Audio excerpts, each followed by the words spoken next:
Hola a todos, bienvenidos al canal, yo soy Kitty Dev. En el video anterior vimos que C# puede ser un lenguaje multiparadigma, pero el paradigma orientado a objetos es el que más se usa al programar en C#. Y por eso hoy vamos a hablar sobre Object Oriented Programming, por sus siglas en inglés, OOP, o programación orientada a objetos. Entonces si ven OOP aquí o en internet ya van a saber que se refiere a las siglas en inglés de programación orientada a objetos. Hoy vamos a hablar de esto desde cero, nivel básico. No vamos a ahondar en los temas, pero vamos a dar digamos que vamos a dar una clase general sobre qué es la programación orientada a objetos. O sea, lo que vamos a ver hoy va a ser temas generales sobre programación orientada a objetos. Y si hablamos de programación orientada a objetos, debemos de ver qué intenta resolver el paradigma de programación orientada a objetos. Como vimos, los paradigmas es la forma como se trabaja o cómo resolver los problemas, la forma como organizamos el código, es la manera en cómo vamos a administrar o a crear el código para resolver ciertos problemas, ¿no? Entonces, ¿qué es lo que intenta resolver la programación orientada a objetos? Cuando los programas crecen mucho, ya no basta con pensar solo en pasos, que esa era la programación imperativa. Imperativo es que sigue como una receta, se va al paso 1, paso 2, paso 3, etcétera. Entonces, esa sería como una programación, digamos, secuencial, paso a paso. Si tenemos un sistema básico chico, la programación paso a paso tiene sentido y nos ayuda y es fácil, la implementas, haces el pequeño algoritmo y el sistema va a funcionar. Pero cuando ese sistema va creciendo mucho, esa forma de organizar el código, esa forma de trabajar o ese paradigma ya no nos es tan útil y va a crear código espagueti, por así decirlo, ¿no? Entonces lo que tenemos que hacer es buscar un paradigma que nos ayuda a resolver mejor ese problema, y aquí es cuando entra el paradigma de programación orientada a objetos. O sea, cuando los programas crecen ya no basta con pensar solo en esos pasos, también necesitamos organizar mejor la información y las responsabilidades. Entonces, si tenemos programitas pequeños, podemos hacer pasos sueltos, primero haz esto, luego esto, secuenciales. Y cuando tenemos programas grandes ya lo podemos empezar a organizar en entidades y comportamiento, y aquí es donde la programación orientada a objetos nos va a ayudar. Como mencioné, programación orientada a objeto aparece para ayudarte a ordenar el código de una forma más cercana a cómo pensamos en el mundo real. Muy bien, y si vamos a hablar del paradigma de programación orientada a objetos, hay que definir qué es un objeto. Si lo ponemos en términos simples, un objeto es cualquier cosa que existe en el mundo real. Puede ser una casa, una computadora, una televisión, un auto, una película. Un objeto representa una entidad con datos y acciones. O sea, por ejemplo, aquí tenemos el objeto auto, ese es un automóvil, y ese objeto auto tiene propiedades o datos, que es el color, la marca, la velocidad, y también tiene acciones o qué cosas puede hacer, puede arrancar, puede frenar. Entonces, pensémoslo así, en la programación orientada a objetos, cuando nosotros estemos definiendo el sistema o creando los programas, vamos a pensar en qué objetos de la vida real queremos representar. Por ejemplo, si vamos a hacer una aplicación para un taller mecánico, el auto sería un objeto que queremos representar. También, por ejemplo, los clientes podrían ser objetos dentro del taller mecánico, o los mecánicos también, o los empleados podrían ser objetos dentro del taller mecánico. Y si lo pensamos así, un cliente, ¿qué propiedades o qué datos tendría? Pues el nombre, la dirección, teléfono, y qué acciones tendría el cliente: pagar o abonar o adquirir un crédito, cosas de ese estilo, ¿no? Las cosas que puede hacer el objeto y qué propiedades tiene el objeto. En otras palabras, un objeto sabe cosas y puede hacer cosas. Otro punto importante dentro de la programación orientada a objetos son las clases. ¿Y qué es una clase? Una clase es como el molde a partir del cual se crean los objetos. El plano de una casa sería la clase. Imaginemos que esto es un plano, un blueprint, y el objeto sería la casa ya construida. Sé que al principio estos dos conceptos pueden parecer un poco complejos o similares o parecer que son lo mismo, pero con más ejemplos y explicando las diferencias ya se darán una idea. Y más adelante, en próximos videos, cuando empezamos a crear clases y objetos, se entenderá mejor este concepto. Por ahora solo piensen que la clase es como el blueprint o el plano, o es como el diseño, y el objeto es cuando le das vida a un objeto que estás representándolo, o sea, un objeto de la vida real. Por ejemplo, si tienes la clase auto, un auto puede tener color, marca, velocidad, puede arrancar, puede frenar, o sea, puede hacer esas acciones o puede tomar esas acciones, pero esa clase por sí sola no está representando a un auto de color azul con franjas rojas que corre a tal velocidad exacta, ¿no? No está representando en sí al objeto hasta que nosotros, en base a esa clase, creamos el objeto específico.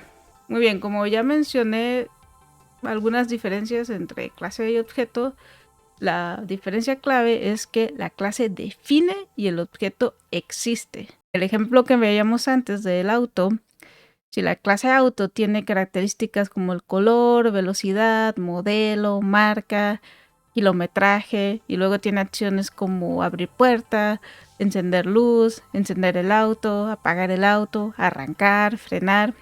Eso nos dice qué cosas tiene y qué cosas puede hacer un auto, pero no nos dice exactamente el objeto de la vida real que representa.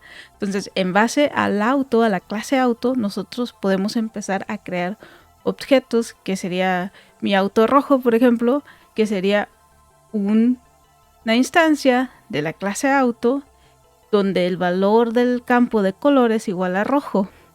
O tendríamos otro que sea taxi blanco, que sería una instancia de la clase auto donde el color del auto es blanco.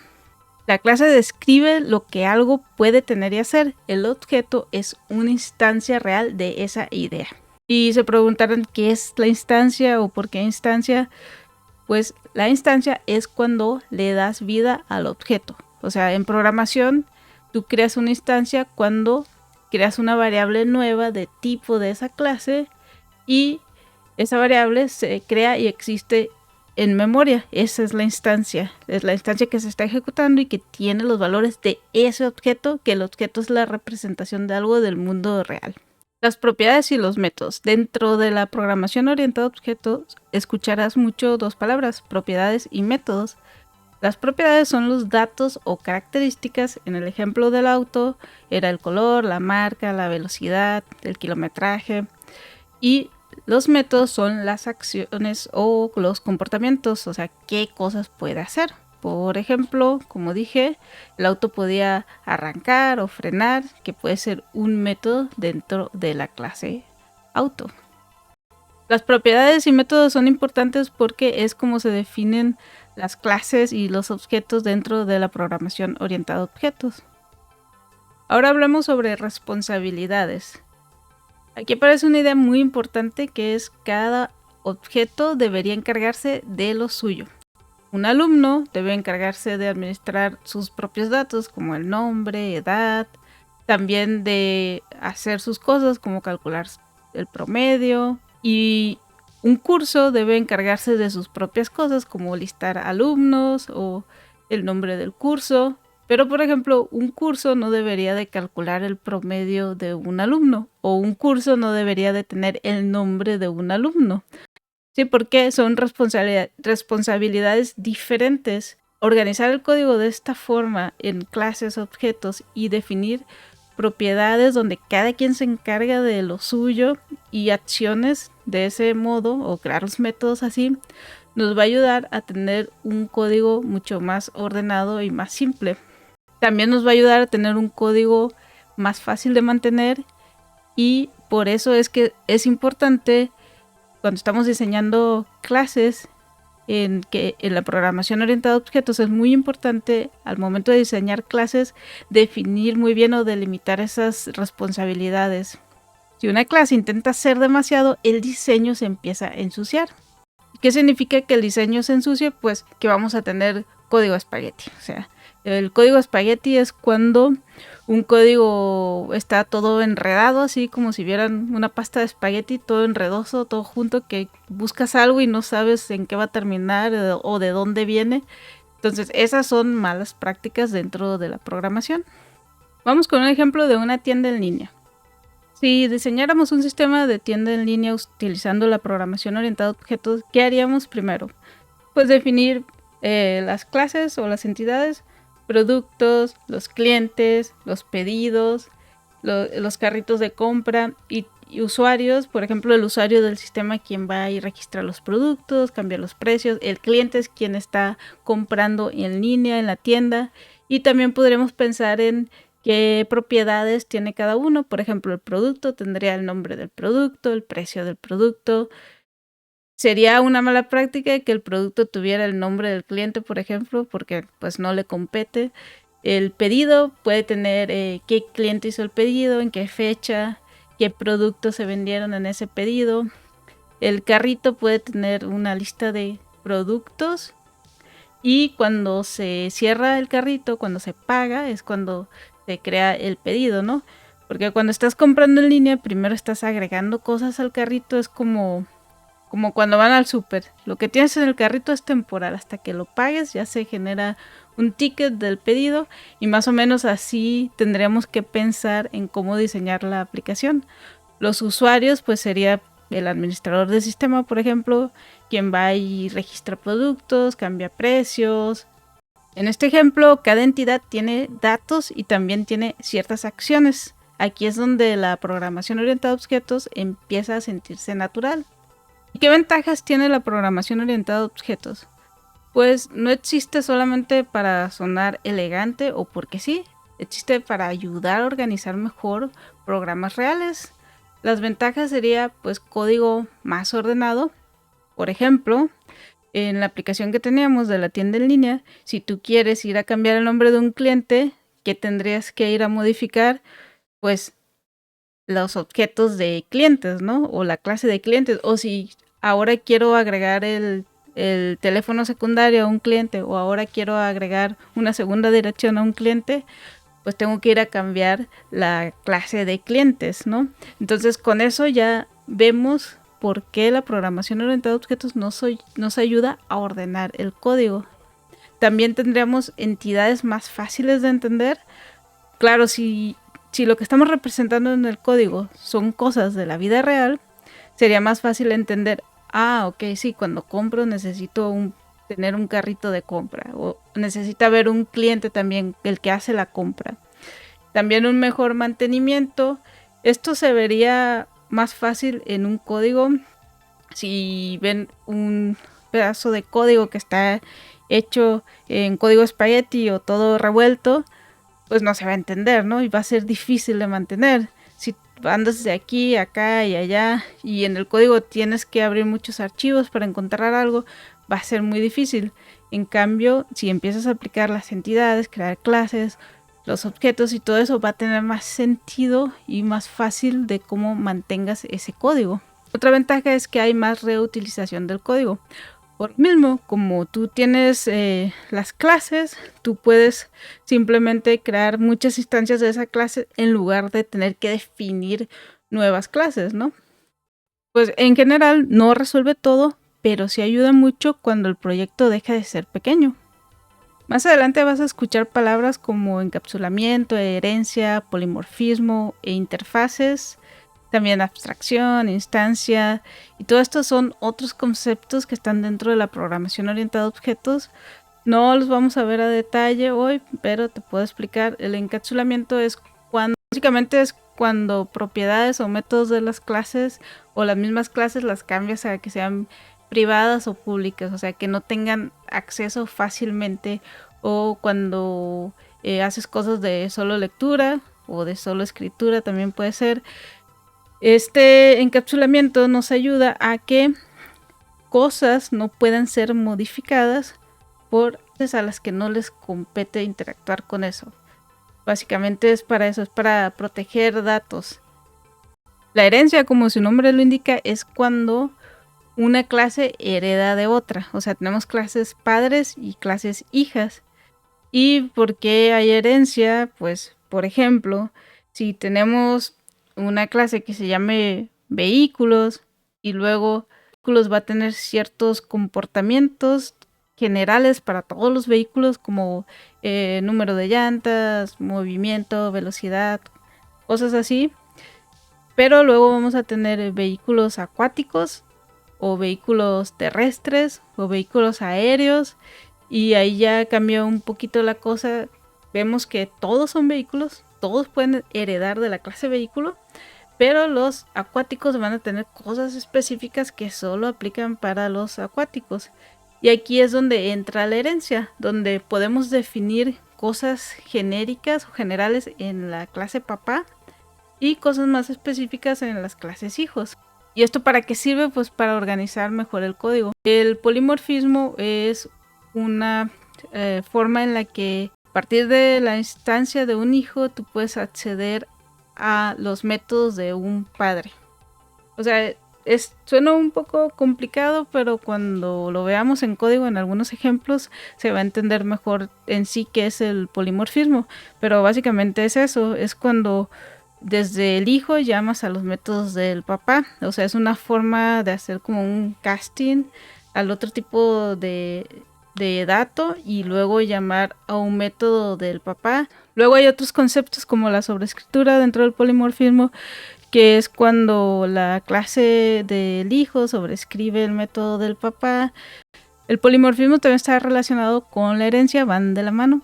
La abstracción es muy similar a la herencia, pero actúa de una forma diferente. Hay ciertas reglas que aplican solamente para las clases abstractas y no es 100% lo mismo que la herencia. La herencia es cuando cosas que los hijos deben de poder hacer, o sea, el hijo debe poder hacer lo mismo que el papá. En la abstracción es similar en ese aspecto, pero se basa más en que tienes varias clases que no necesariamente están relacionadas, que son hijos de la clase abstracta, sino que tienen características iguales y comportamientos iguales. Puedes hacer una abstracción y todos esos comportamientos similares o iguales ponerlos en una clase abstracta, y entonces todas esas clases que no son necesariamente hijos o derivadas van a poder hacer lo mismo que la clase abstracta. Es como una forma de generalizar comportamientos similares y ponerlos a un nivel más alto y que varias clases hereden de ahí y puedan reutilizar ciertos métodos. Las interfaces son contratos los cuales se tienen que seguir al pie de la letra. Entonces lo que hace una interfaz es que define ciertos comportamientos, pero no dice qué hacen esos comportamientos, solo pone la definición y luego tú implementas esa interfaz.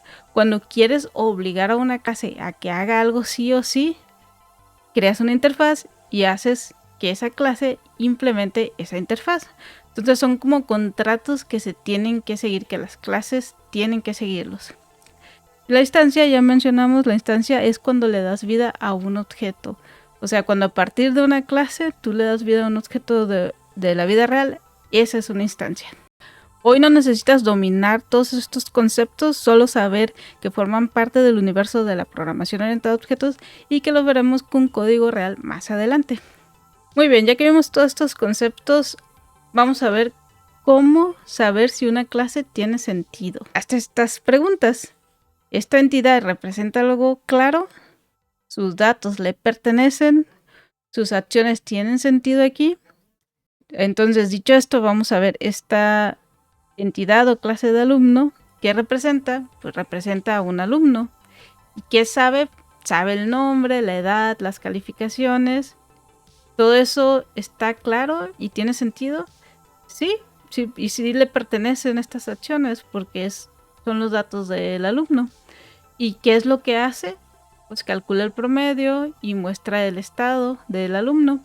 ¿Todo esto tiene sentido para esta clase de alumnos? Si la respuesta a todo esto es que sí, significa que lo estamos definiendo bien, que nos va a servir para esta aplicación o para este programa.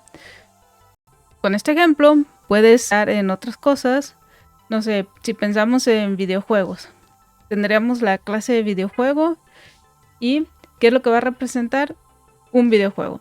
¿Qué es lo que vas a ver? Pues el nombre del videojuego, en qué año se lanzó, para qué consola es el videojuego, quién hizo el videojuego, cuál es el tema o de qué se trata ese juego, y luego qué cosas puede hacer.